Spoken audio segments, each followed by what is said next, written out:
ఈ రోజు మా రూమ్లో చికెన్ పికిల్ అయితే చేసుకుంటున్నాము. దానికోసం 500 గ్రామ్స్ చికెన్ అయితే తీసుకున్నాము.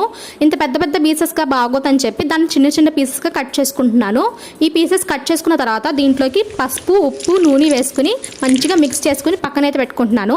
ఈ లోపు మసాలా అయితే ప్రిపేర్ చేసుకుంటున్నాను. ఈ ఇంగ్రీడియంట్స్ అన్ని నేను కామెంట్ సెక్షన్లో పెడతాను. వీటిని మంచిగా ఫ్రై చేసుకుని పౌడర్ చేసుకుని పక్కనైతే పెట్టుకోవాలి. ఇందాక మ్యారినేట్ చేసిన చికెన్ని హై ఫ్లేమ్లో పెట్టుకుని అందులో ఉన్న వాటర్ అంతా పోయేలాగా మంచిగా ఫ్రై చేసుకోవాలి.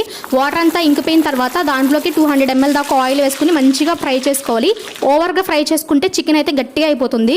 అదే ఆయిల్లో 2-3 టేబుల్ స్పూన్స్ దాకా అల్లం వెల్లుల్లి పేస్ట్ వేసుకుని పచ్చివాసన పోయేదాకా మంచిగా ఫ్రై చేసుకోవాలి. ఇదంతా మంచిగా ఫ్రై అయితే చికెన్ పికిల్ అంత టేస్ట్గా ఉంటుంది. అల్లం వెల్లుల్లి పేస్ట్ మంచిగా ఫ్రై అయిన తర్వాత అందులో చికెన్ వేసుకుని డిస్ప్లే మీద ఇస్తున్న అన్ని ఇంగ్రీడియంట్స్ అన్ని వేసేసుకుని మంచిగా ఫ్రై చేసుకుని 2-3 మినిట్స్ తర్వాత స్టవ్ అయితే ఆఫ్ చేసుకుని చల్లారిన తర్వాత నిమ్మకాయ రసం అయితే పిండుకుని పచ్చడి అయితే ఎంజాయ్ చేసేయడమే. మా రూమ్లో వాళ్ళు అయితే నాకు నిమ్మకాయ పిండి అంత ఛాన్స్ కూడా ఇవ్వట్లేదు. ఈ లోపలే పచ్చడి అయితే అవచేసేస్తున్నారు. మా పికిల్ అయితే బాగా వచ్చింది.